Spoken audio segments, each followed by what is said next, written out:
Thank you so much for joining the class today.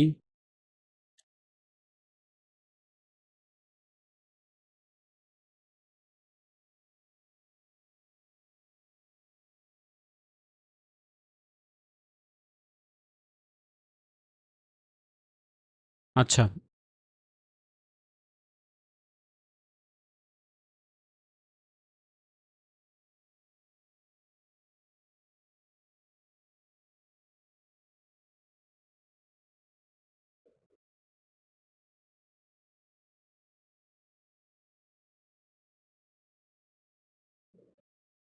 আচ্ছা তাহলে আমরা যে বিষয়টি একটু দেখব, আমাদের আজকে আমাদের টোটাল বিষয়টা একটু দেখে নিই। আমরা আজকে দেখব হলো রিডিং, রিডিং এ ট্রু ফলস নট গিভেন টাইপের কোয়েশ্চেন, অ্যান্ড আমরা দেখব হচ্ছে রাইটিং, রাইটিং এর হচ্ছে আমরা ম্যাপ, ডায়াগ্রাম এবং জিটিদের যারা আছেন তারা লেটার। ঠিক আছে? তাহলে বেশ কিছু বিষয় নিয়ে আজকে আলোচনা করব। ঠিক আছে? ওকে, তাহলে দেখেন যে আমরা যে বিষয়টা একটু প্রথমে দেখব সেটা হলো আমাদের কিছু আর্টিকেল সম্বন্ধে ধারণা থাকা দরকার। ঠিক আছে? তো আর্টিকেলস একদম জাস্ট অনেকেই জানি আমরা এ অ্যান্ড দিকে আর্টিকেল বলে। সো আর্টিকেল দুই প্রকার, indefinite and definite article. So indefinite কি? অনির্দিষ্ট, যেমন এ অথবা অ্যান, মানে এ অথবা অ্যান দিলে কোনো একটি মানে একটা বোঝায়, বাট কোনটা সেটা নির্দিষ্ট করে বলা হয় না। আর দা দা বা দি যেটা বলেন সেটা হচ্ছে আপনাকে নির্দিষ্ট করে কোনো একটা বিষয় বলে দেওয়া হয়। ঠিক আছে? তাহলে আর্টিকেল হলো এমন কিছু শব্দ যা নাউন, নাউনের ভিতরে কি ব্যক্তি, বস্তু, স্থান, প্রাণী, তো এর আগে বসে নাউনটিকে নির্দিষ্ট বা অনির্দিষ্ট করে। তাহলে আর্টিকেল কি করে? নির্দিষ্ট করছে এবং অনির্দিষ্ট করছে। ওকে, তাহলে আর্টিকেলের আমরা 15টা নিয়ম যদি একটু দেখি, যেমন ১ নাম্বার যে রুলসটা, এ অথবা অ্যান ব্যবহার হয় অজানা বা সাধারণ বস্তু বোঝাতে। ঠিক আছে? তো অনেকেই আমরা জানি, অনেকেই জানি না। ঠিক আছে? তাহলে এই অথবা অ্যান কি হয় যে অজানা বা সাধারণ বস্তু বোঝাতে বা ইনডিফিনিট নাউনটাকে বোঝাতে এই অথবা অ্যান ব্যবহার হয়। ঠিক আছে? আর এ বসে কখন? কনসোনেন্ট সাউন্ডের আগে। আর ভাওয়েলের আগে হচ্ছে আপনার অ্যান বসে। তাহলে ভাওয়েল কি? ভাওয়েল হচ্ছে আমাদের এই ৫ টা letter A, E, I, O, U. বাদবাকি সব হলো কনসোনেন্ট। ঠিক আছে? তাহলে টোটাল ২৬টা লেটারের ভিতরে এই ৫টা হচ্ছে ভাওয়েল। ভাওয়েলের আগে সবসময় অ্যান বসবে, কনসোনেন্টের আগে এ বসবে। ওকে? আচ্ছা। এরপর দেখেন যে উদাহরণ যদি আমি বলি যে I saw a cat on the roof, তাহলে she is an honest girl। তাহলে honest এর আগে H টা কিন্তু সাইলেন্ট আছে। তার মানে এই ও টাকেই ধরা হচ্ছে। তার মানে ও এর আগে কি বসবে? অ্যান বসবে। তার মানে উচ্চারণের উপর বেস করে কিন্তু আপনার আর্টিকেল গুলো বসতেছে। ঠিক আছে? আবার হি ওয়ান্টস অ্যান অ্যাপল, তাহলে এ দিয়ে যেহেতু শুরু হয়েছে তার আগে কি হবে? অ্যান বসবে। তো এইগুলো হচ্ছে ছোটখাটো নিয়ম। এরপরে হচ্ছে আপনার দা। দা ব্যবহার নির্দিষ্ট ব্যক্তি বা বস্তু বোঝাতে দা ব্যবহার হয়। যেমন I saw the cat you were talking about. I saw the cat, তাহলে ওই ক্যাটটাকে নির্দিষ্ট করে বলা হচ্ছে। ঠিক আছে? ওই ক্যাটটিকে দেখেছিলাম, যার সঙ্গে তুমি কথা বলছিলে বা যার সম্বন্ধে তুমি কথা বলছিলে। She gave me the book I wanted. She gave me the book, নির্দিষ্ট করে ওই বইয়ের কথাই বলা হচ্ছে যেটা আমি চেয়েছিলাম। আবার দেখেন যে ১ম বার এ অথবা অ্যান, ২য় বার থেকে দা হবে। অর্থাৎ আপনি যদি কোনো রাইটিং এর ক্ষেত্রে ১ম এ আপনি একটা বললেন যে I saw a man, তো ম্যানটা হচ্ছে অজানা। ঠিক আছে? এখন যেহেতু ম্যানটা অজানা বা জানা হয়ে গেল, এরপর থেকে আপনি কি বলবেন?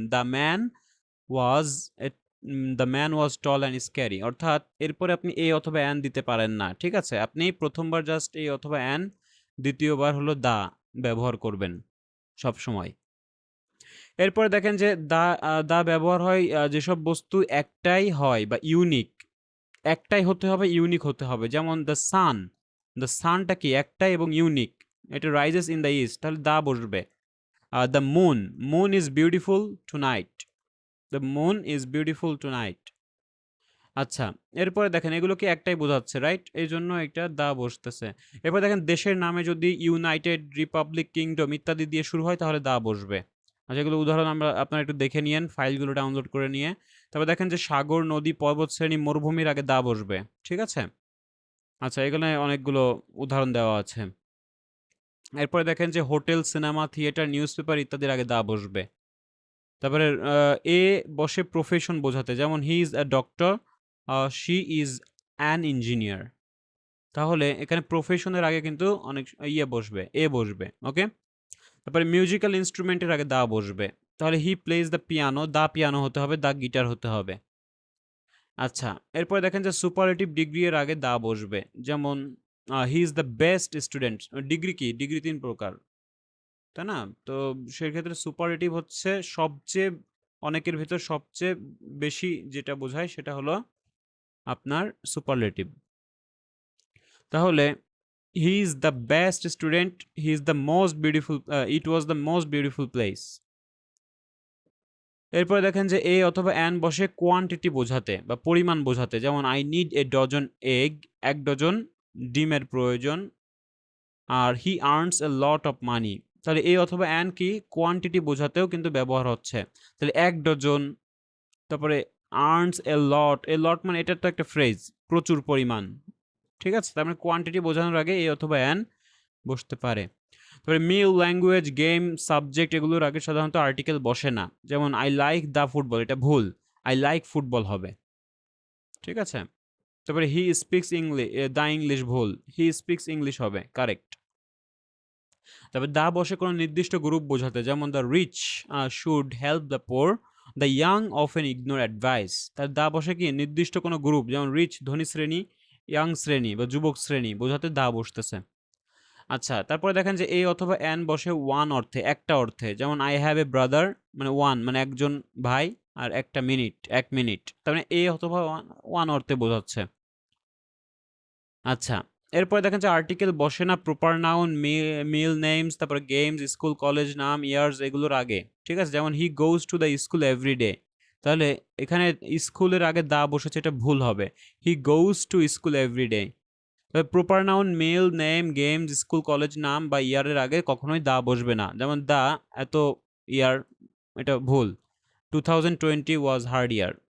তো এখানে না নির্দিষ্ট করে বলার দরকার নেই, এখানে যেহেতু সরাসরি সালের সংখ্যা দেওয়া আছে, এটা নির্দিষ্ট এমনিতেই হয়ে যায়, ওকে। তাহলে এখানে দা বসবেন না, বসাবেন না।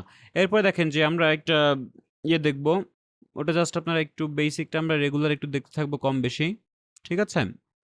এটা একটু আবার একটু বাসায় দেখে নিলেই হবে, জাস্ট ফর আপনার একটু ধারণা রাখতে হবে। আচ্ছা, এরপরে দেখেন যে আলেকজান্ডার হেন্ডারসন, হেন্ডারসনটা আসলে কি, এটা একটা ব্যক্তির জীবন নিয়ে আর কি বলা হচ্ছে। তো এটা ক্যামব্রিজ 14 টেস্ট 2 থেকে করানো হচ্ছে। তো এটা একটু আমরা করার চেষ্টা করি। দেখেন যে এখানে আমাদের কিছু ট্রু ফলস নট গিভেন আছে, যেটা আমরা একটু সলভ করব ওয়ান বাই ওয়ান। তাহলে এখানে অনেকগুলো কোয়েশ্চেন আছে, 8টা কোয়েশ্চেন আছে, আমরা ওয়ান বাই ওয়ান সলভ করব। দেখেন ট্রু ফলস নট গিভেন কি? ট্রু হচ্ছে বলে দিচ্ছে যে if the statement agrees with information, অর্থাৎ আপনার স্টেটমেন্টটা, এই যে স্টেটমেন্টগুলো, এগুলো হচ্ছে স্টেটমেন্ট, এগুলো যদি আপনার ইনফরমেশন অর্থাৎ প্যাসেজের সঙ্গে মিলে যায়, এগ্রি করে, তাহলে আপনি ট্রু দিবেন। আর যদি স্টেটমেন্টের সঙ্গে এটার কন্ট্রাডিক্ট বা বিপরীত বোঝায়, যে কোনোভাবেই বিপরীত বা সাংঘর্ষিক বোঝায়, তাহলে আপনি ফলস দিবেন। আর যদি if there is no information on this, মানে এই বিষয়ে কোনো তথ্য যদি আপনি প্যাসেজে খুঁজে না পান, তাহলে নট গিভেন দিবেন। এটা এক প্রকার সত্য আর এক প্রকার মিথ্যা। দেখেন যে নট গিভেন এরা বলতেছে যে কোনো ইনফরমেশনই থাকবে না, বাট আপনাকে নট গিভেন নিয়ে এত প্যাচ লাগে কেন? কারণ তারা কিছু ইনফরমেশন রেখে দেয়, যেমন এই যে এই কথাগুলোর কিছু অংশ তারা মিল রাখতেই পারে। এখন আপনার মনে হচ্ছে যে এরা তো বলল যে কোনো ইনফরমেশনই থাকবে না, তার মানে এখানে তো কিছু ইনফরমেশন আছে, তাহলে আমি হয় ট্রু দিব না ফলস দিব। কিন্তু নট গিভেন এর বেলায়ও আপনাকে কিছু ইনফরমেশন তারা রাখবে, কিন্তু মূল বিষয় যেটার কারণে আসলে ওই স্টেটমেন্টটাই নট গিভেন হয়ে যায়, সেটা কিন্তু দেওয়া থাকবে না, ঠিক আছে? তো নো ইনফরমেশন মানে কোনো ইনফরমেশন থাকতে নাও পারে, আবার কিছু অংশ থাকতে পারে, কিছু অংশ না থাকতে পারে। তো এই ক্ষেত্রে আপনারা এটা নট গিভেনই দিবেন, মানে কোনো তথ্য মিসিং হলেই নট গিভেন দিবেন।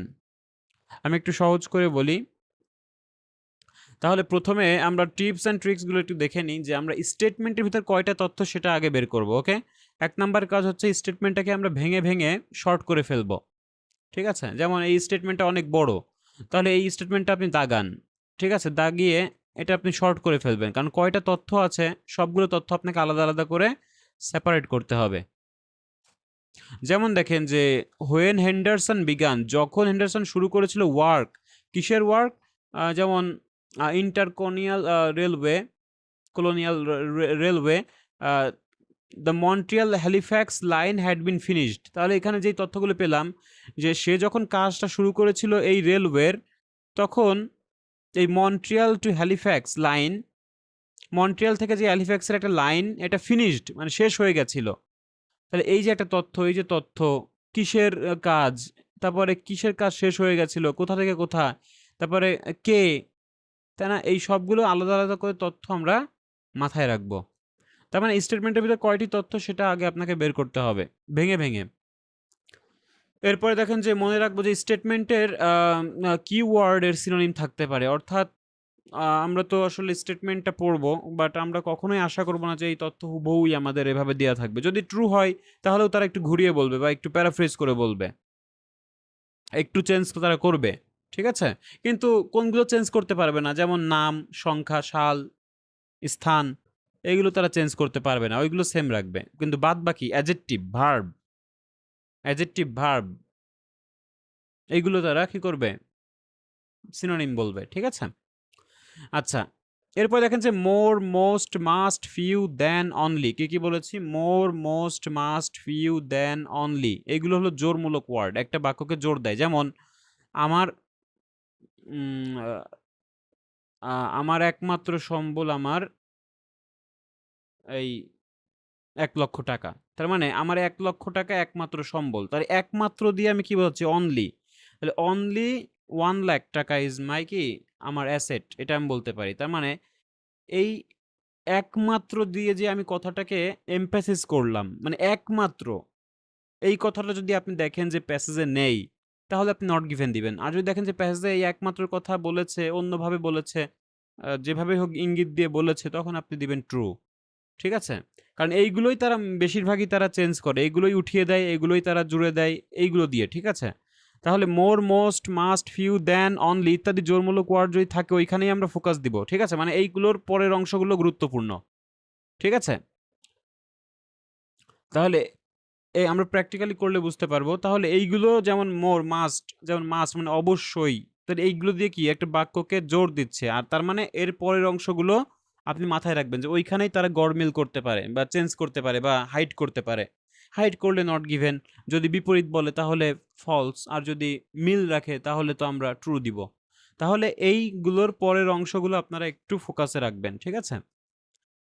আচ্ছা, স্টেটমেন্টের যেকোনো একটি তথ্য মিসিং থাকলেই নট গিভেন। আমি যেটা একটু আগে বললাম যে স্টেটমেন্টে তারা বলতেছে যে কোনো ইনফরমেশনই থাকবে না, বাট আমি বলবো যে ইনফরমেশন কিছু তারা রাখতে পারে আর কিছু তারা হাইড করতে পারে। যদি কোনো একটু হাইড হয়ে যায়, আপনি বুঝেন যে এই কথাটা তো ক্লিয়ার করা নেই, তাহলেই আপনি নট গিভেন দিবেন।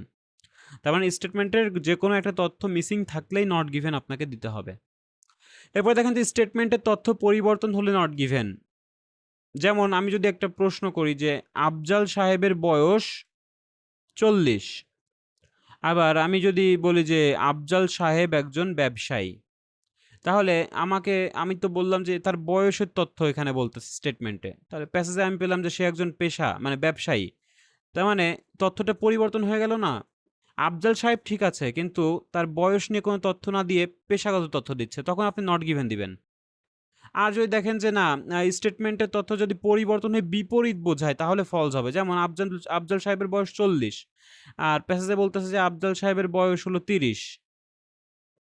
30 আর 40, তার মানে একই বিষয়ে তথ্যটা পরিবর্তন হচ্ছে কিন্তু বিপরীত বোঝাচ্ছে, বা সংখ্যাতে আসলে মিলছে না, কিন্তু একই একই বিষয় হতে হবে, ঠিক আছে? আর এখানে যদি আপনি ভিন্ন বিষয়, মানে একই সাবজেক্ট ঠিক আছে কিন্তু ভিন্ন বিষয় নিয়ে বলতেছে, তথ্য চেঞ্জ করে দিচ্ছে, তখন নট গিভেন দিবেন। আর ওই তথ্যগুলো একই বিষয়ে বিপরীত বোঝায় তাহলে আপনি ফলস দিবেন, ঠিক আছে? ওকে, তাহলে এই বিষয়গুলো একটু মাথায় রেখে আমরা এটা একটু করি।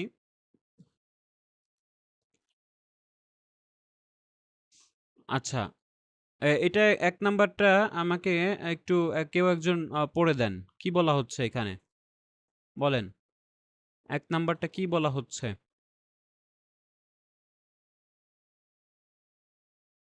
Henderson really visited the area around Pace Estate when he was younger.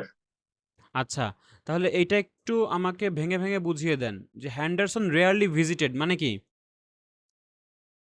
মানে হেন্ডারসন খুব খুব ক্বচিত কমে, ক্বচিত খুব কম বা এরকম খুব কম, রাইট? visit- খুব কম জি জি, ভিজিট করতো দ্য এরিয়া। কোন area? Press state. Pace state. Press Traces state type এরিয়াটা খুব কম ভিজিট করতো। হোয়েন কি? যখন সে ছিল ইয়াঙ্গার। যুবক ছিল। তরুণ। ইয়াঙ্গার বলতে এখানে আমরা ছোটই ধরে নিব, যুবক বয়স বা তার অল্প বয়স, ঠিক আছে? তাহলে এই হেন্ডারসন কি করতো? রেয়ারলি ভিজিট করতো কোন এরিয়াটা? প্রেস স্টেট এরিয়াটা, যখন তার একটা বয়স সম্বন্ধে তথ্য দিচ্ছে ইয়াঙ্গার।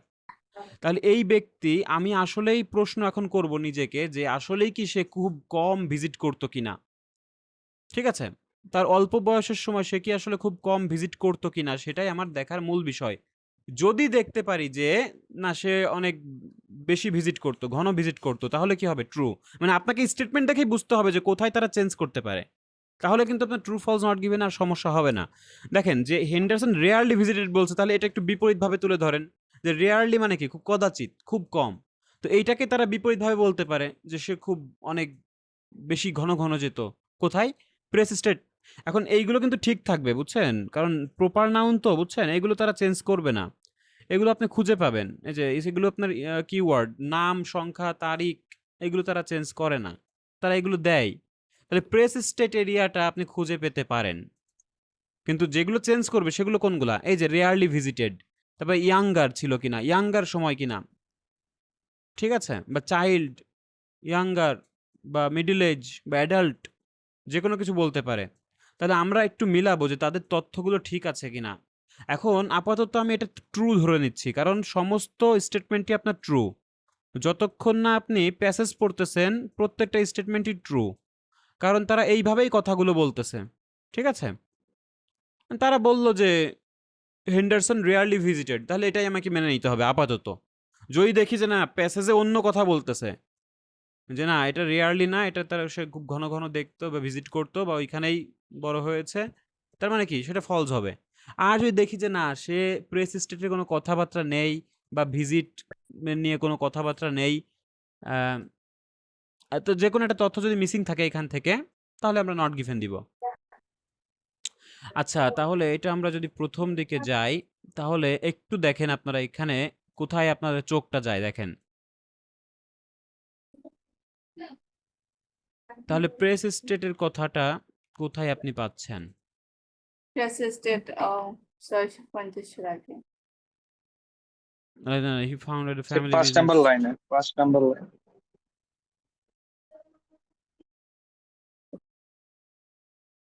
5 নাম্বার লাইনে স্যার, এইটা 5 নাম্বার লাইনে স্যার, 5 নাম্বার লাইনে স্যার, 650, প্রথম এই যে এখানে একটা ডিজিট আছে আচ্ছা, 650 ওখানে। 60 650 এইটা, হ্যাঁ। জি জি, 650 স্যার। আচ্ছা, তাহলে বিসাইড দ্য রেসিডেন্স, সেই owned, it own press state, এত একর ফার্মল্যান্ড। আচ্ছা, সে কি ভিজিট করতো কিনা সেটা আমার দেখার মেন বিষয়। The family often stayed, family কি করতো? প্রায় স্টেট প্রেস ক্যাসেল। আচ্ছা, and a large mansion, not the property. Alexander spent much of his childhood in the area. আচ্ছা, Alexander spent much of his Childhood. childhood in the area. In the area বলতে এই এরিয়ার কথাই বলতেছে, তাই না? এটাই তো। জি আর তো জি কোনো এরিয়া তো নাই। তাহলে এই এরিয়াতে চাইল্ডহুডে অনেক সময় স্পেন্ড করতো। তাহলে অনেক সময় স্পেন্ড করতো চাইল্ডহুডে। আচ্ছা, আপনারা কি অ্যান্সার দিতে পারেন বলেন তো এটা? তাহলে একটা ফলস হবে, ওইখানে রিয়ালি বলছে আর এখানে বলছে যে ও পুরা এখানে অনেক টাইম রাইট। স্পেন্ড করছে। তাহলে দেখেন এখানে ফলস হবে কেন? কারণ আমরা দেখতেছি যে ভিজিটেড মানে স্পেন্ড, ব্যয় করতো এখানে অনেক সময়, তাই না? Much, much of his time. আর ইয়াঙ্গার সময় মানে আমরা চাইল্ডহুড ধরতে পারি। আচ্ছা, একটু নয়েজ আসছে কার কাছ থেকে? একটু অফ করে দেন, মাইক্রোফোনটা অফ করে রাখবেন। যদি কোনো উত্তর দিতে হয় তখন অন করলে ভালো হয়, কারণ নয়েজ আসে। দেখেন যে এখানে আপনারা ঠিক ধরেছেন যে press state area in this area, ঠিক আছে, কিন্তু Alexander much spent much of his childhood, এই চাইল্ডহুডটাই আপনাকে বুঝতে হবে। চাইল্ডহুড হচ্ছে ইয়াঙ্গার টাইমের কথা বলতেছে, ঠিক আছে? ওটাকে জাস্ট প্যারাফ্রেজ করে চাইল্ডহুড বলেছে। যদি এটা অ্যাডাল্টহুড বা এরকম কিছু বলতো তাহলে আমরা অন্য কিছু ধরতাম। যেহেতু এটা আর্লি লাইফ, একদম শুরু থেকে বলতেছে, তার মানে কি জীবনের প্রথম ভাগ সে অনেক সময় এখানে কাটিয়েছে। আর অনেক সময় যেহেতু কাটিয়েছে, তার মানে আমরা ইঙ্গিত পেলাম যে এটা অবশ্যই ফলস হবে। প্রথমে এটা আমরা অ্যান্সার ফলস পেলাম। কারণ এখানে রেয়ারলি ভিজিট বলছে আর ওখানে বলছে স্পেন্ড মাচ অফ টাইম। তাহলে আশা করি এই বিষয়টা ক্লিয়ার। এরপরে দেখেন 2 নাম্বারটা, Henderson pursued a business career because. আচ্ছা, সে একটা বিজনেসের পেছনে ছুটছিল, বিকজ কি, কারণ কি, it was what his family wanted, যা তার ফ্যামিলি চেয়েছিল, এটাই তার ফ্যামিলি ফ্যামিলি চাচ্ছে। চাচ্ছিল যে সে একটা বিজনেস করুক, সে বিজনেস করুক বা বিজনেস তার একটা কেরিয়ার হিসেবে নিক। এটা কাদের ইচ্ছা? তার ফ্যামিলির ইচ্ছা। তাহলে আসলে কি হেন্ডারসন বিজনেস কেরিয়ার পেছনে ছুটছিল কি না? যেহেতু তার ফ্যামিলি এটা চাচ্ছিল, এই কারণে কি সে বিজনেসের পেছনে ছুটতেছিল কি না, সেটা আমার দেখার বিষয়। অবশ্যই এটা ছুটতে পারে, কিন্তু তার ফ্যামিলি যদি না চায়, তো সে নিজে চায় কিনা, সে ফ্যামিলি চায় কিনা, এইগুলো আমাকে দেখতে হবে। নিজে চাইলে ভিন্ন কথা, ফ্যামিলি চাইলে ভিন্ন কথা। হেন্ডারসন আসলে কি বিজনেসের পেছনে ছুটছিল নাকি জবের পেছনে ছুটছিল, সেটাও একটা কথা। তাহলে এই বিষয়গুলো আমাকে মাথায় রাখতে হবে। সরি। আচ্ছা, তাহলে দেখেন এই দুইটা আমরা মাথায় রেখে আগাচ্ছি। আর এগুলো আমরা কি পাবো? সিরিয়াল ভাবে কিন্তু এই অ্যান্সারগুলো পাবো। ট্রু ফলস নট গিভেন সর্বোচ্চ 2টা প্যারা পড়বো। এর ভিতর যদি না পাই তাহলে নট গিভেন, যদি পাই তাহলে আমরা হয়তো ফলস বা ট্রু দিতে পারি। আচ্ছা, তাহলে এইটা একটু খুঁজে বের করেন আপনারা কোথায় আছে।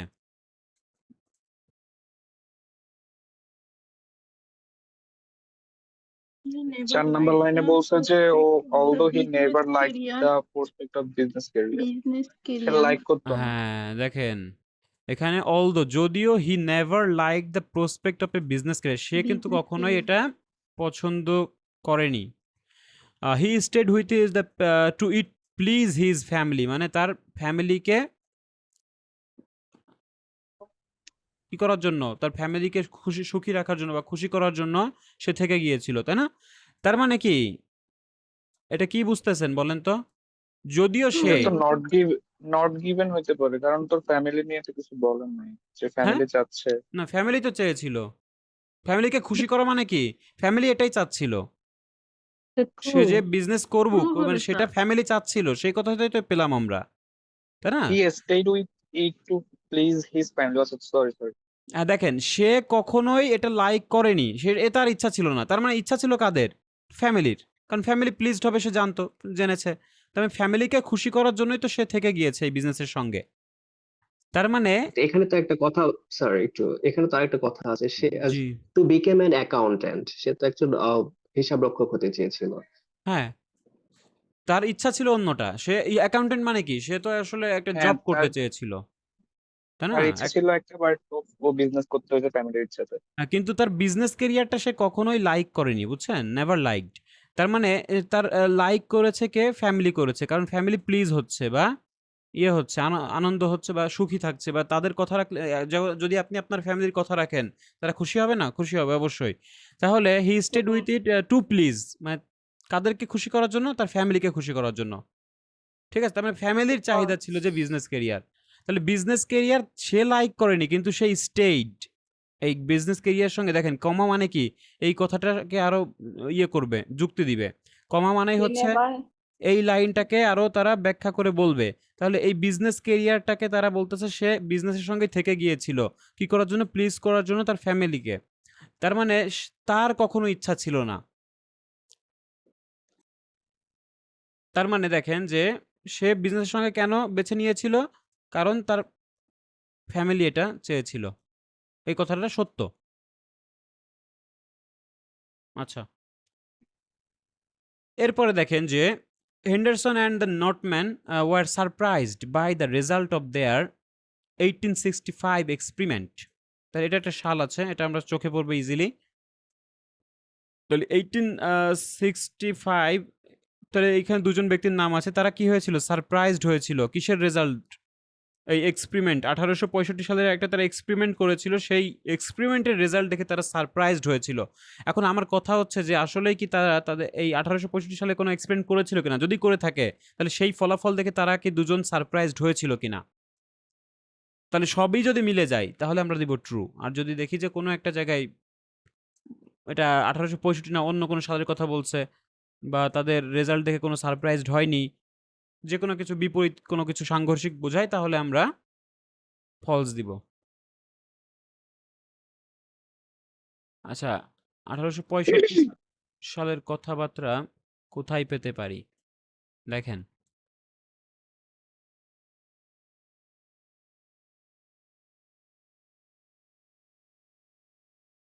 এই যে কলিগের 3 লাইন পরে স্যার, আচ্ছা এখানে কি কলিগ অফ বলছে সাউথ বলেন? North east.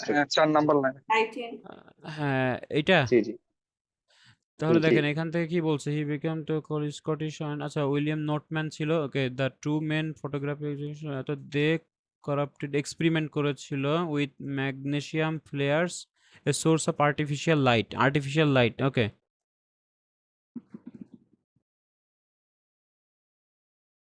আচ্ছা দেখেন, তারা এক্সপেরিমেন্ট করেছিল সত্য, বুঝছেন, 1865 সালে করেছিল, কিন্তু তারা কি সারপ্রাইজড সারপ্রাইজ হয়েছিল নাই। কিনা এরকম কোনো তথ্য কিন্তু আমরা পাচ্ছি না, বা ইঙ্গিত কোনো জায়গায় দিচ্ছে না। তাহলে দেখেন যে আমি কি বলেছিলাম যে আপনাদের কিছু তথ্য তারা মিল রাখতে পারে, এখন মিল রাখলেই যে ট্রু বা ফলস এর দিকে যাবে না, তারা মিল রাখছে ঠিক আছে, কিন্তু সারপ্রাইজড হয়েছে কিনা সেটা আমার দেখার বিষয়, ঠিক আছে। তো এখানে সরাসরি বলছে যে তারা সারপ্রাইজড হয়েছে, বাট আমরা এমন কোনো তথ্য পেলাম না যে তারা এক্সপেরিমেন্টের রেজাল্টের সাথে তারা করে এই রেজাল্ট দেখে তারা সারপ্রাইজড হয়েছে। তারা এক্সপেরিমেন্ট করেছিল সত্য, এতটুকু সত্য, কিন্তু সারপ্রাইজড হয়েছিল কিনা সেই তথ্যটা আমি আনক্লিয়ার, মানে আমি এটা পাচ্ছি না, যার কারণে আমি বলেছি যে নট গিভ। স্টেটমেন্টের যে কোনো একটা তথ্য যদি মিসিং থাকে, তাহলেই আপনি নট গিভেন দিয়ে দিবেন। তাহলে আমি এখানে নট গিভেন, আমি শিওর যে এখানে নট গিভেনই হবে। আচ্ছা, এনজি লিখলে আপনাদের অ্যান্সার হয়ে যাবে, এনজি বড় হাতের এনজি লিখে দিবেন। এরপরে দেখেন যে দেয়ার ওয়ার মেনি সিমিলারিটিজ, তাহলে এখানে অনেক সিমিলারিটি ছিল বিটুইন কিসের, Henderson's early landscape and those of Notman. তাহলে দেয়ার ওয়ার মেনি সিমিলারিটিজ ছিল কার কার ভেতর, বিটুইন মানে মধ্যে, কিসের মধ্যে, হেন্ডারসনের আর্লি মানে কি প্রারম্ভিক, মানে আগের বা শুরুর দিকে শুরুর দিকে। ল্যান্ডস্কেপস, মানে যেসব মানে ছবি যে দেখবেন যে প্রাকৃতিক দৃশ্যগুলোকে বলে ল্যান্ডস্কেপস, অ্যান্ড দোজ অফ নটম্যান। তো নটম্যানের ইয়েগুলোর সঙ্গে, ল্যান্ডস্কেপের সঙ্গে তারটা খুবই প্রায় সিমিলার ছিল, মেনি সিমিলারিটি ছিল। এখন আপনি কোথায় প্রশ্ন করবেন বলেন তো, আপাতত একটা প্রশ্ন করেন যে কোথায় যে সিমিলারিটি ছিল কিনা। সিমিলারিটি ছিল কিনা, রাইট? ছিল। এই যে এইভাবে আপনি প্রশ্ন করবেন যে এখানে সারপ্রাইজড হয়েছিল কিনা, সিমিলারিটি ছিল কিনা, তারপরে হচ্ছে ফ্যামিলি চেয়েছিল কিনা, আপনাকে বুঝে নিতে হবে, তারপরে রেয়ারলি ভিজিট করেছিল কিনা। এইভাবে যদি আপনি মেইন জায়গায় ফোকাস রাখেন, এইগুলোর উপরে কিন্তু চেঞ্জ করে তারা। তাহলে দেখেন যে দেয়ার ওয়ার মেনি, এইগুলো কি লাগবে, এইগুলো আপনি কেটে দেন, দেয়ার ওয়ার মেনি এইটা খুব গুরুত্বপূর্ণ, বিটুইন অ্যান্ডারসন আর এইগুলো তারা ঠিক রাখবে, নাউনগুলো তারা ঠিক রাখবে, ঠিক আছে।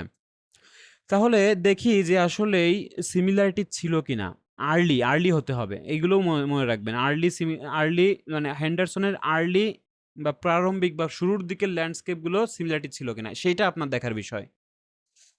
আচ্ছা, তাহলে এইগুলো কিন্তু আমরা এখন যেহেতু আচ্ছা, কোথায় যেন লাস্ট আমরা ছিলাম, এটা দাগিয়ে রাখবেন যাতে করে আপনারা একটু উপরে, তাই না? না না, নিচে স্যার, না, নিচে নিচে ছিল। নিচেই কলিগ আচ্ছা থেকে আচ্ছা কলিগ থেকে। হ্যাঁ এই যে আচ্ছা, হ্যাঁ এই যে হ্যাঁ, কলিগ তাহলে একটু টেক্সট। দাগিয়ে রাখলে কি হবে, আপনাদের একটু বুঝতে সুবিধা হবে, ঠিক আছে। আচ্ছা, এখান থেকে আপাতত তো দেখি আমরা এখানে আছে কিনা। আচ্ছা, নেই। দুই প্রথম নাম্বার লাইনে লাইনে আছে স্যার, প্রথম লাইন। স্যার এটা were quite different sir, quite different এখানে হবে হয়তো। ফটোগ্রাফি ওয়ার কোয়াইট ডিফারেন্ট বলেছে, হ্যাঁ, দ্যার স্টাইল অফ জি স্যার। Photography quite different. আচ্ছা, Notman landscape were noted for his bold, ও আচ্ছা দেখেন, তাহলে এখানে ডিফারেন্ট বলেছে, তাহলে তার ল্যান্ডস্কেপ ছিল প্রায় একটু বোল্ড রিয়েলিজমের ভিতরে, আর একটা হচ্ছে হেন্ডারসনেরটা হলো ফার্স্ট 20 ইয়ারের ভিতর তার কেরিয়ার প্রডিউস করেছে রোমান্টিক ইমেজ। তাহলে রোমান্টিক আর রিয়েলিজম বাস্তব বিষয়টা আলাদা, আর ডিফারেন্ট তো বলেই আলাদা। দিয়েছে। তার মানে এইখানে আমরা কি করতে পারি, সরাসরি আমরা এখানে ফলস হচ্ছে, তাহলে ফলস জি। আমরা অ্যান্সার দিয়ে দিব। ফলসগুলো আপনারা ইজিলি পাবেন, বুঝছেন, ফলস নিয়ে বেশি একটা সমস্যা হবে না, কারণ ইজিলি এটা পাওয়া যায়। আপনি যদি এইটা ভালো করে বুঝতে পারেন তাহলে ফলসটা ইজিলি পাওয়া যায়। এরপরে স্যার দেখেন যে এখানে দ্য একটা প্রশ্ন ছিল, স্টুডিও, জি সিমিলার এর তো হচ্ছে একটা অ্যান্টোনিমস এখানে পাওয়া গেছে ডিফারেন্স, তো এখান থেকে অ্যান্টোনিমস থেকে করা যায় না উত্তরটা? প্রত্যেকটাই অ্যান্টোনিম, হ্যাঁ বুঝি নাই কি বলতেছেন। যেখানে বলছিল সিমিলার, হ্যাঁ প্রশ্নে যে সিমিলার ছিল, যে হ্যাঁ, ম্যানেজ হ্যাঁ, সিমিলারিটি এদের ভিতরে ছিল। আর এই প্রথম বাক্যটা যেটা পেলাম সেটা হচ্ছে এখানে ডিফারেন্ট, অর্থাৎ হ্যাঁ, সিমিলারের বিপরীত, ভিন্নতা। বিপরীত। তো এই রাইট। তাহলে অ্যান্টোনিমস দেখে কি উত্তর নেওয়া সম্ভব? হ্যাঁ, উত্তর নেওয়া সম্ভব। যদি আরেকটু সিওর হতে চান, ওই যে পরে একটু আমরা দেখলাম যে এক্সাম্পলও দিয়ে দিচ্ছে যে আপনি তো ডিফারেন্ট তো তারা কেন সেটাও বলে দিল, তাই না?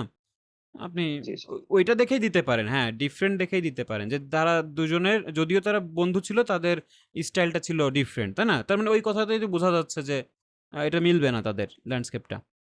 আচ্ছা, তারপরেও একটু শিওর হওয়ার জন্য দেখেন যে এই আর্লির দিকে ডিফারেন্ট কিনা সেটা যে কিন্তু এখানে ক্লিয়ার করেছে দেখেন। এই যে আমি তো এখানে দেখিয়েছিলাম যে প্রথম ২০ বছরে যেই সব ছবি সে তুলেছে সেগুলো সে রোমান্টিক ইমেজ তুলেছে। তার মানে ফার্স্ট 20 ইয়ার মানে কি আর্লি, তার জীবনের জি শুরুর জি। দিকে, ক্যারিয়ারের শুরুর দিকে যেগুলো তুলেছে সেগুলো কিন্তু ডিফারেন্ট।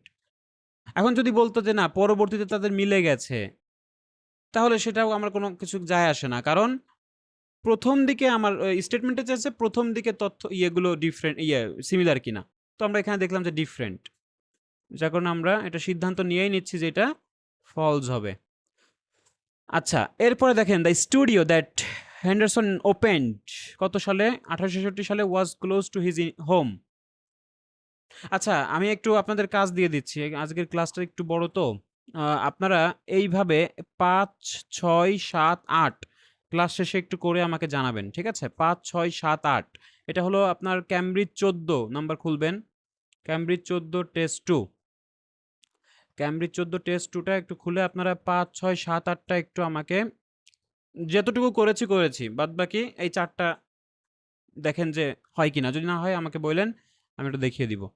আচ্ছা, তাহলে এইগুলো এইভাবেই করবেন। ঠিক আছে? এগুলো ইজিলি আপনারা পাবেন যদি এগুলো একটু ইয়েগুলো মার্ক করে দেখবেন যে পান কিনা। ঠিক আছে? আচ্ছা, কারণ আজকে আমাদের রাইটিং এর ক্লাসগুলো একটু বড় আছে তো যার কারণে এটা একটু করছি। নিয়ম একই, নিয়ম সেম। আপনারা যদি করেন আর এগুলো একটু দেখে নিয়েন। আর এই ফাইলটা আমি দিয়ে দিব। ঠিক আছে? আপনারা ফাইলটা ডাউনলোড করেই এটা কমপ্লিট করতে পারেন। সমস্যা নাই। আচ্ছা, রাইটিংটা একটু দেখি। রাইটিং এর বিষয়টা একটু আমাদের দেখতে হবে যে রাইটিংটা আমরা কিভাবে করব বিষয়টা দেখেন। রাইটিং এর যে ইয়েটা আছে আমাদের এখানে কিছু ভোকাবুলারি আমাদের শিখতে হবে টাস্ক 1। রাইটিং টাস্ক 1 এর জন্য আমাদের আমি লেটারটাও দেখাবো। যারা জিটি আছেন একটু পরে শুরু করছি। আগে একটু একাডেমিকেরটা করছি, স্টার্ট করছি। ওকে? আপনারা চাইলে যুক্ত থাকতে পারেন। কিছুক্ষণ পরে শুরু করছি লেটারটা। ওকে, এখন আমরা দেখব যে ম্যাপ এবং ডায়াগ্রামটা। ঠিক আছে? তার আগে রাইটিং টাস্ক 1 একটু বলে নিই। রাইটিং টাস্ক 1 এ আমাদের বেশ কিছু বিষয় আসবে। Map, diagram, bar chart, pie chart, table, ঠিক আছে? লাইন চার্ট এইগুলো আসবে। ঠিক আছে? তার ভিতরে আজকে আমরা ম্যাপ আর ডায়াগ্রামটা দেখব। যেদিন যেটা দেখব সেটা নিয়েই আপনি ভাবেন। বেশি কিছু ভাবার দরকার নেই। এখন দেখেন যে রাইটিং টাস্ক 1 এর জন্য আমরা কিছু গুরুত্বপূর্ণ ভোকাবুলারি শিখে নিব আগে থেকেই। কারণ এই ভোকাবুলারিগুলো আপনারা যদি ইউজ করেন আপনাদের লেখার মান কিন্তু অন্য লেভেলে চলে যাবে। মানে বুঝে যাবে এইসব ওয়ার্ড শুধু রাইটিং টাস্ক 1 এই কিন্তু ব্যবহার হয়। ঠিক আছে? যেমন ইনক্রিজ, বৃদ্ধি পাওয়া। এখন আপনার কোনো একটা গ্রাফে একটা চিত্রতে অনেক ইনক্রিজ হয়েছে। মানে উপর দিকে চলে গেছে একটা লাইন। তাহলে আপনি বলতে পারেন the number of student increase significantly between এত থেকে এত সালে বৃদ্ধি পেয়েছে। তার মানে ইনক্রিজড কথাটা লাগবে। এটা লাগেই। বুঝছেন? এটা লাগে। কারণ বেড়ে যাবে, কমে যাবে এটা প্রত্যেকটা গ্রাফে আপনি দেখতে পারবেন। ইনক্রিজ, ডিক্রিজের কথা আছে। তবে ডিক্রিজ, এই ইনক্রিজ, ডিক্রিজটা আমরা ব্যবহার করব। সাথে একই ওয়ার্ড যে ব্যবহার করব তা না। আমরা সিনোনিম কিছু ব্যবহার করতে পারি। রাইজ বলতে পারি। বা ক্লাইম্ব আপ বলতে পারি, সার্চ বলতে পারি। এগুলো বললে কি হবে? এক্সামিনার বুঝবে যে আপনার ভেতরে মানে ভোকাবুলারি লেভেলে কোনো কমতি নেই। কারণ ভোকাবুলারিতে এখানে 25% মার্ক থাকে। তাহলে এই 25% মার্ক কিন্তু আমরা এটা নিতে পারি এইসব ব্যবহার করে। তাহলে ইনক্রিজের জায়গায় মাঝে আমরা এইগুলো একটু ব্যবহার করতে পারি। যেকোনো ১ টা ২ টা আপনি শিখে রাখেন। ডিক্রিজের জায়গায় আমি ডিক্লাইন বলতে পারি। আ তারপরে গো ডাউন বলতে পারি, ড্রপ বলতে পারি। খুব সুন্দর শোনায় এগুলো ব্যবহার করলে। বা ডিক্রিজও বলতে পারেন। তাহলে এর একটা সেন্টেন্সও আপনি ব্যবহার করা শিখে যান। মিনিংও করে দেওয়া আছে। তো আমি এগুলো নিয়ে বেশি সময় নষ্ট করব না। এটা হলো আপনাদের কাজ। ঠিক আছে? এই ভোকাবুলারিগুলো শিখে ফেলা আপনাদের কাজ। এই যে ফ্লাকচুয়েট হচ্ছে ওঠানামা করা। মনে করেন যে কোনো একটা লাইন আপনার ওঠানামা করেছে এরকম। তাহলে আপনি ফ্লাকচুয়েট কথাটা ব্যবহার করেন। ঠিক আছে? সারা বছর জুড়ে তেলের দাম ওঠানামা করছে। তাহলে the price oil is ফ্লাকচুয়েটেড through out the year. এভাবে আপনারা বাক্যগুলো শিখে ফেলেন। ঠিক আছে? বাক্যর মাধ্যমে ওই ওয়ার্ডগুলো শিখে ফেলেন। সাথে কিছু সিনোনিম যদি থাকে সিনোনিমগুলো শিখে ফেলেন। যেগুলো আছে সেগুলো। তাহলে এইখান থেকে আমাদের শিখতে হবে মাত্র ৫০ টা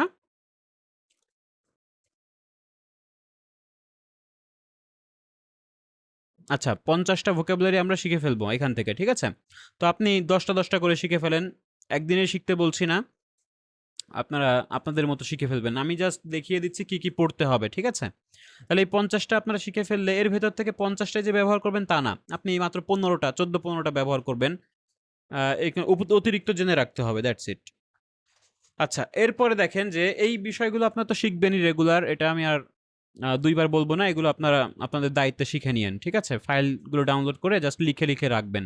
তাহলে লিখলে কি হবে, একবার লিখলে আপনার অনেকবার পড়ার চেয়েও বেশি কাজে লাগবে। আর যদি একবার পড়ে আপনি পরে এটা রিমেম্বার মনে মনে করে লেখেন তাহলে আরো ভালো হয়। আচ্ছা, এখন দেখেন যে আমরা দুইটা টেমপ্লেট ইউজ করব। টেমপ্লেট তো বুঝি আমরা, টেমপ্লেট অর্থাৎ আমাদের কিছু ফরম্যাট আছে। এই ফরম্যাট ইউজ করলে কি হবে, আমাদের আর এটা নিয়ে বেশি চিন্তা ভাবনা করা লাগবে না, ঠিক আছে? তো ফরম্যাটটা ইউজ করব আমরা, যে ম্যাপ, ডায়াগ্রাম, এগুলোর আমরা ইয়ে করতে পারি।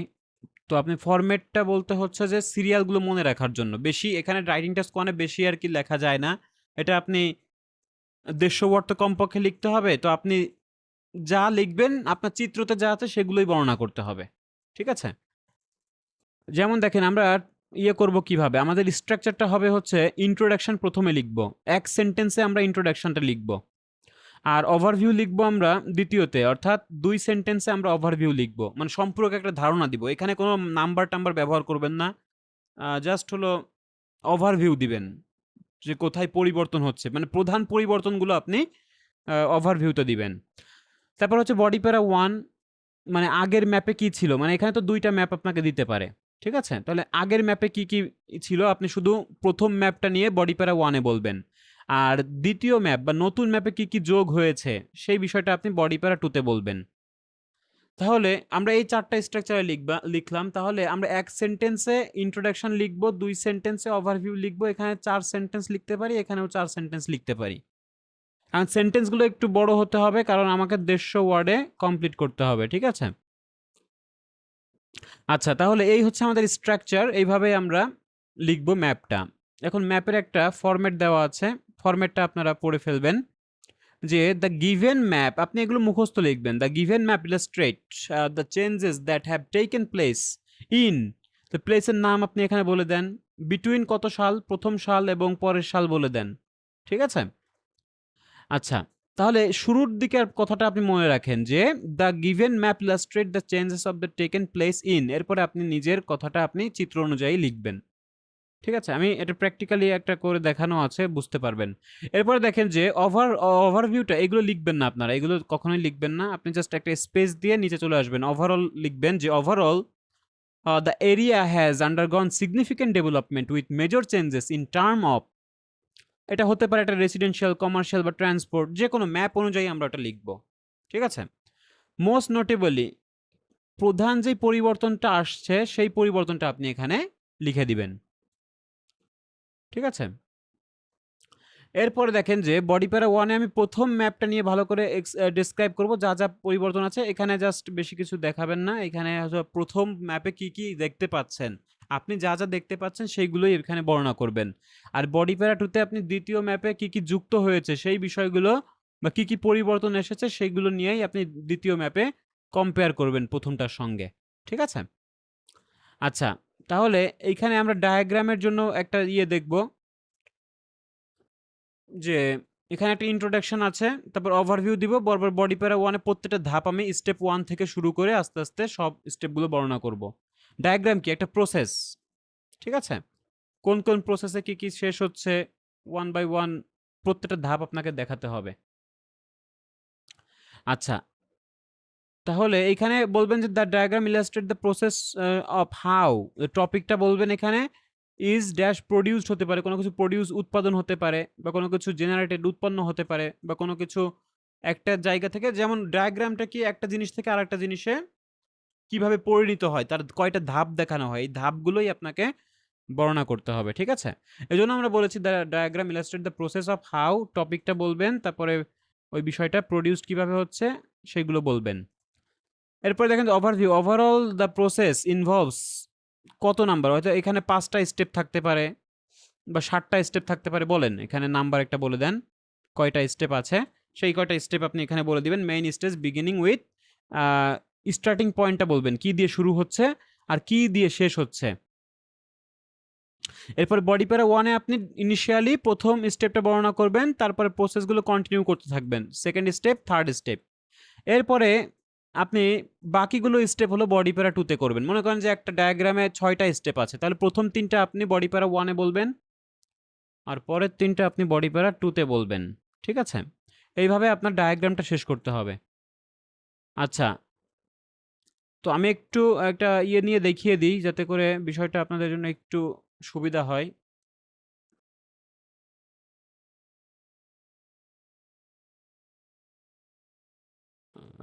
রাইট, সেটা আমি দেখাচ্ছি।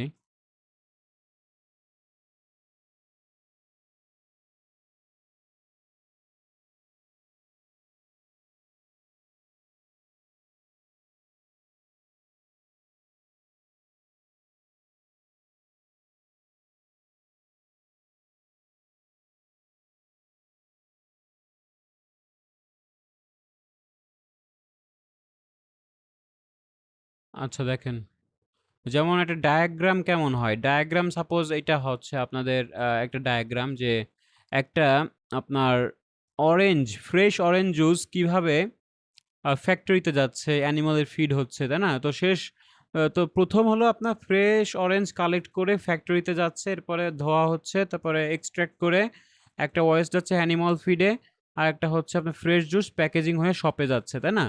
এইভাবে লাস্ট ধাপে হলো আপনার ওয়্যার হাউসে যাচ্ছে কিভাবে, রেফ্রিজারেশন ট্রাক নিয়ে এই যে ক্যানিং করে, তারপরে এই সবগুলো ধাপ আপনার বলার দরকার নেই। ঠিক আছে? তাহলে আপনি এখানে অনেকগুলো যেহেতু ধাপ আপনি বলে দিতে পারেন এইভাবে যে দেয়ার আর ভ্যারিয়াস স্টেজেস, মানে কোনো নাম্বার না বলে বা বিভিন্ন স্টেজের কথা বলেন, the process of making orange juice, তারপরে বিগিন উইথ কি দিয়ে শুরু হচ্ছে, কালেক্টিং ফ্রেশ অরেঞ্জ জুস, মানে প্রথম ধাপটা আপনি বলবেন যে ফ্রেশ অরেঞ্জ জুস কালেক্টিং এর মাধ্যমে শুরু হচ্ছে এবং শেষ হচ্ছে কি দিয়ে, ending with distribution package in juice সুপারমার্কেটে বিক্রির মাধ্যমে এটা শেষ হচ্ছে। এরপরে ফার্স্টলি প্রথমত অরেঞ্জগুলো পিক করা হচ্ছে, তারপরে লোড করা হচ্ছে ট্রাকে, তারপরে যা যা আপনি দেখতে পাচ্ছেন সেই বিষয়গুলো এখানে তুলে ধরবেন। আবার এরপরে অর্ধেক পথে এসে আপনি বাকিগুলো প্রসেসটা এখানে শেষ করে দিবেন। 160টা ওয়ার্ডে আমাদের এটা কমপ্লিট। মানে আপনি এখানে বানিয়ে লেখার মতো কিচ্ছু নেই, আপনি যা দেখতে পারবেন তাই, এজন্য এখানে শেখার মতো কিচ্ছু নেই। এখানে এক এক রকম এক একবার এক এক চিত্র আসবে। ঠিক আছে? তো এটা আপনাকে অন দ্য স্পট এটা সলভ করতে হবে। ঠিক আছে? জাস্ট আপনি স্টেজগুলো মনে রাখেন যে কিভাবে আপনাকে ডায়াগ্রামটা লিখতে হচ্ছে। আর ম্যাপের বেলায় দেখেন যে প্রথম একটা ম্যাপ এইভাবে দিবে অল্প কিছু বিষয়, আর প্রপোজড প্ল্যান মানে পরবর্তী একটা প্রস্তাবিত ম্যাপ এরকম হবে। তার মানে অনেক কিছু অ্যাড হয়েছে, যেমন পরিবর্তন হয়েছে, এখানে এয়ারফিল্ডের জায়গায় ইন্ডাস্ট্রিয়াল এস্টেট এসেছে, তাই না? তারপরে হচ্ছে আপনার গ্যাস স্টেশন তো ছিলই, তারপরে এখানে একটা রোড যুক্ত হয়েছে A4, টাউন সেন্টারের সঙ্গে A4 নামে একটা রোড যুক্ত হয়েছে। ঠিক আছে?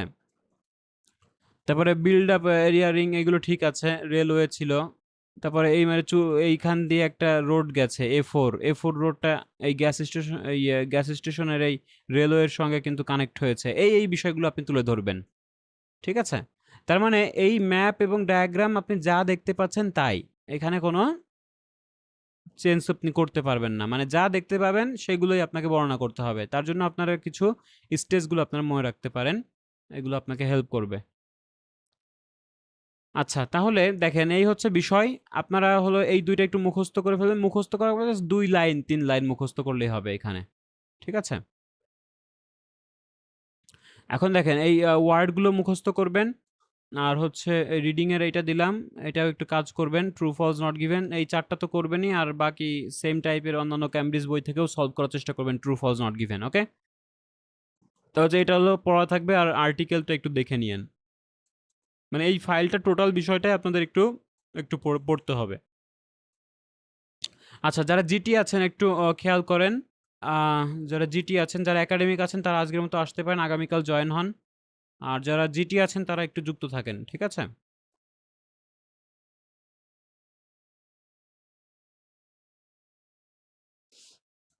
আচ্ছা, দেখেন যারা জিটি আছেন খেয়াল করেন যে আপনাদের একটা লেটার আসবে। লেটার বলতে আপনাদের এখানে বেশ কিছু লেটার, আপনার কি letter? Formal letter, semi formal and informal letter. ঠিক আছে? তাহলে ইনফর্মাল লেটারে যদি বন্ধু-বান্ধব হয় তখন আপনি ইনফর্মাল লেটার ব্যবহার করবেন। যদি কোনো অফিস আদালত হয় তাহলে সেটা ফরমাল লেটার।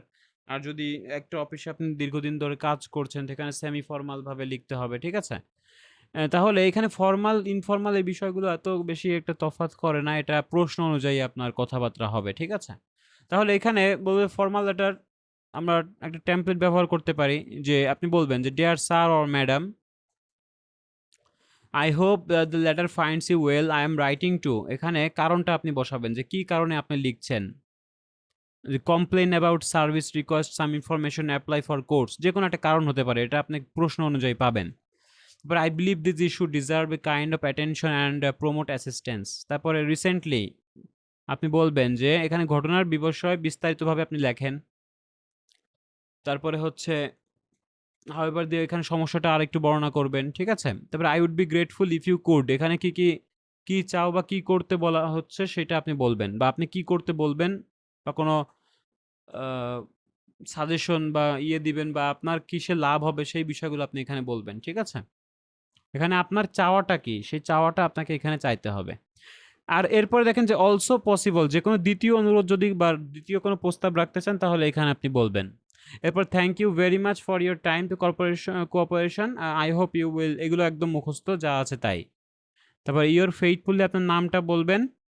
তাহলে আপনাকে এখানে 4টা জায়গায় শুধু আপনার তথ্যগুলো বসাতে হবে। আই এম রাইটিং টু চিঠি লেখার উদ্দেশ্য বলবেন, রিসেন্টলি আপনার ঘটনাগুলো বলবেন, I would be grateful if you could আপনি কি চান সেটা বলবেন, অ্যান্ড অলসো পসিবল যদি অতিরিক্ত কিছু অনুরোধ করতে হয় সেগুলো আপনি চাইবেন।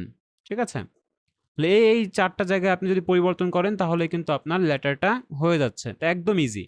লেটারে আপনি যেভাবে লেখেন না কেন আপনি 3 এর ভেতর 2 পাবেন। ঠিক আছে?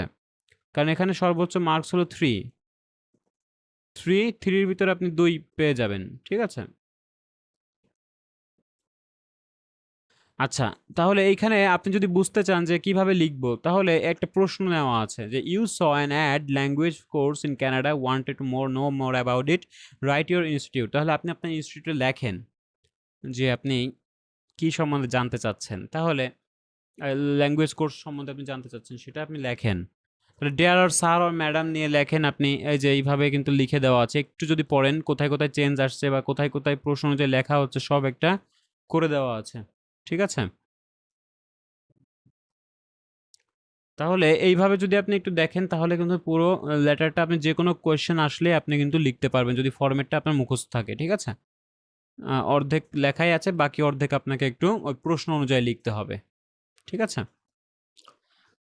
আচ্ছা, তাহলে এইটা আপনারা একটু মুখস্থ করে ফেলবেন। আপনার লেটারটা থাকবে, লেটারটা লিখে আমাকে একটু হোয়াটসঅ্যাপে পাঠাবেন। ঠিক আছে? ওই কোয়েশ্চেনটা নিয়ে না দেখে নিজের মতো লিখে পাঠাবেন। Okay, thank you so much. আর আগামীকাল ক্লাস আছে, যুক্ত হবেন রাত 10টার দিকে। Thank you so much.